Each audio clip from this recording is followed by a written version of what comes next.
everyone, welcome back to the Toffee Blues, your source for all things Everton. This is Stephen back with another 24/7 news report.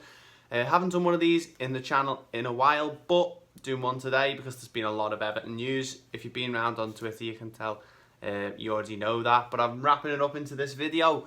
First one is the stadium. Everyone knows this one. This is the big news for today, and Everton's have had government approval for the stadium on Bramley-Moore Dock. Done another video on the channel which should be up by now.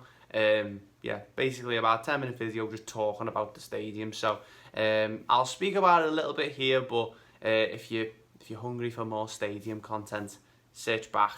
It should be there tonight, and you'll be able to see my opinions on it. And I'll read a bit more of the news out and just spoke about it a bit more in length. But yeah, that's the big news today. Everton have got the new stadium.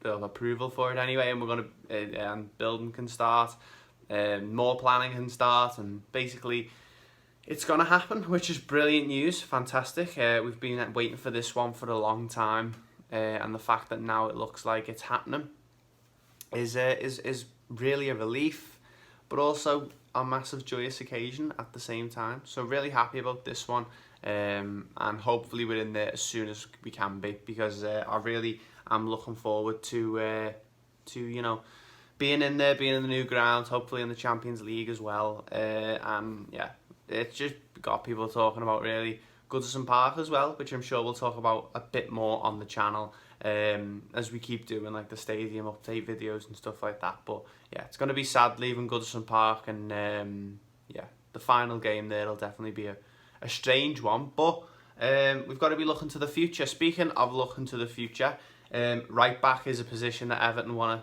to you know, strengthen this summer. Definitely one that we need to anyway. And there's a few names being tossed about in the news today. The first one is Diogo Dalot, on loan. We tried to sign him, but that one didn't happen. We didn't reach an agreement with Man United.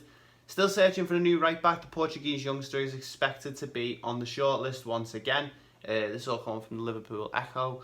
Everton, it is understood, felt they were close to landing Dalot last summer before United decided to pull the plug in a bid to avoid strengthening a rival. On the penultimate day of the window, he signed for AC Milan on loan, where he still is. Yeah, I'm not sure about this one. I can't remember him too well. I know Mourinho loved him when he used to play for United.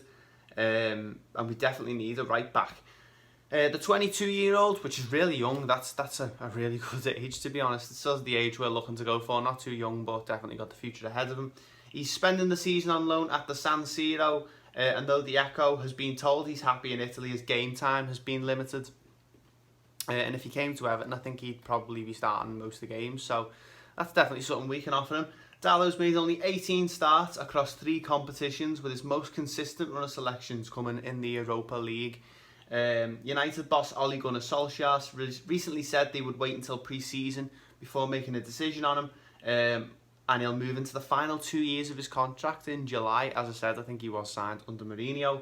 Aaron Wan-Bissaka is, of course, their main choice right back, so it looks like he's going to be wanting to move on, especially with the fact that he's not getting much game time at Milan as well. But yeah, we have tried to sign him in the past. You know, people know this. His versatility is something that appeals to Ancelotti. He's a Portuguese, and he's also able to play left back, which is very handy for us. He's played 11 times in that position for Milan this season, so he definitely is a versatile player. The Echo understands the manager would prefer for Everton to add a player who's tall enough to be an aerial presence in both boxes, which is an interesting little thing.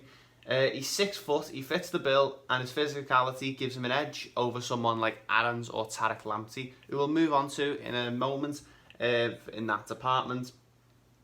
The former Porto man was signed by United in 2018, and they paid £19 million for him, so I'm guessing if they're going to be selling him, they're going to be looking at getting that money back. But speaking of who I just mentioned there before, Tarek Lamptey and Max Aarons, that one's also on the Echo, about, you know, 2 players that we also could be looking for. Personally, I think I'd love Aarons. I think Aarons is the one that everyone really wants, but Lamptey as well, I'm not sure if that one would happen, but being in the news today anyway, Everton hope to find the long-term successor to Seamus Coleman. A new fullback is on the Blues shopping list, and scouts currently see a limited market when it comes to players that Everton want. Max Aarons is under consideration by Everton transfer chiefs, and the Canaries have made it known they are resigned to losing the 21-year-old this summer. But yeah, Max Aarons seems like, for a young lad, he's incredibly experienced, plays a lot of games, seems like a player that would work really well with us. And of course, when you mention him, you know, Max Aarons, you're of course going to talk about Ben Godfrey, who we signed from Norwich earlier on in the season and has been an absolute revelation. Fantastic signing he's been. So yeah, I think Everton will be looking at doing more business with Norwich in the future. He's been on the club's radar since he made his first team breakthrough at Norwich in the autumn of 2018, and his progress has been monitored since. But yeah, that's one I definitely want. A 21-year-old, definitely someone who we could use. And you know, as I said there, mentioning the stadium earlier, he's a young player. He's one of the ones we'd want to be leading us out into the new ground. Understood to be some interest from Roma, with Barca and Bayern Munich also interested in him. So there's a lot of interest in Max Aarons this summer. And if he doesn't come to Everton, he's definitely one to watch out for, because he'll be moving somewhere, and it'd be interesting to see where, really. Brighton's Tariq Lamptey is also on Everton's radar and does have admirers at Goodison. He signed from Chelsea in January 2020 for just £3 million. Lamptey was one of the in-form right-backs at the top flight before a hamstring injury forced him to miss Brighton's last 12 league matches. The Seagulls are likely to demand a fee in the region of £30 million for Lamptey, and complicating matters, Everton would like to sign a taller right-back. So it seems like he's probably being shortlisted, but he's not one of the main options, and you know, Everton clearly would rather spend the £30 million on someone like Max Aarons than Tariq Lamptey, which I can completely understand. Lamptey is very fast, but he's 5'5", so a different player to Aarons. I know he's favoured a bit more as a wing back, which is where he played against us earlier on in the season. But yeah, I'm interested to see what happens with him in the summer as well, because a couple of things that could happen with Tariq Lamptey. You know, he could stay at Brighton, but if Brighton do go down, which isn't looking too likely at the moment, I'm guessing it'll be moving on, because there'll be a lot of teams who'll be in for him. Moving on to Kalidou Koulibaly. We brought it to you a couple of days ago that you know, he was one that Everton were interested in. 29-year-old from Roma, knows Carlo Ancelotti very well and is a world-class centre-back. This one's coming from Sport Witness, and they say Kalidou Koulibaly has regularly been linked to clubs in the past few windows, but the centre-back hasn't managed to get a move away from Napoli so far. Carlo Ancelotti's past connection with the Naples club has now seen Everton linked with the defender.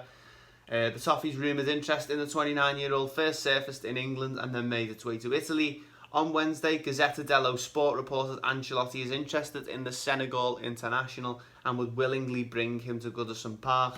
According to Radio Punto Nuovo, hope I'm pronouncing that right, obviously an Italian news outlet, relayed by Area Napoli, the Napoli star has decided his future and he wants to continue with the Serie A side, and he's happy with his life at Napoli.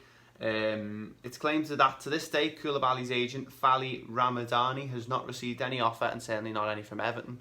Radio Punto Nuovo have also gathered information the former Chelsea manager has no plans to sign a new centre-back and has his sights set on bringing in a new goalkeeper, midfielder and a young forward. So this one's very much up in the air. I feel like anything could happen really with this one. Some people have brought up concerns about his age. Personally, for me, that's not a problem. He's a really, really good player. So yeah, I'd say keep your eyes on this one for the summer. It's going to be an interesting one. And the final piece of news today is Moise Kean. He's been a staple in these videos really since we started doing them. And it's coming today from Gazzetta dello Sport. Moise Kean, as well as Sergio Aguero, are at the top of Juventus's transfer list this summer. They look to reinforce their striker position. Obviously, we signed Moise Kean from Juventus in the summer of 2019, I think it was.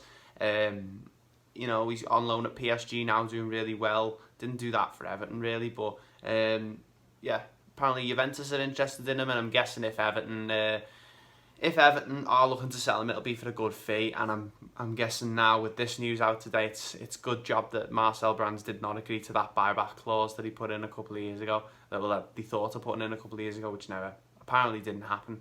But yeah, that's just a bit of news for you today, that they're looking at Aguero and Keane. They're obviously looking to strengthen their forward line, I think, as we will be as well. So yeah, that's all the news for today, guys. Hope you have enjoyed the video. Make sure you like and subscribe to the Toffee Blues. As I said, check out the video I did on the stadium if you want to hear a bit more about that. I didn't really go into details in this video, but I did in the other video. So yeah, hope you all enjoyed it. Thank you all for watching, and I'll see you in the next one.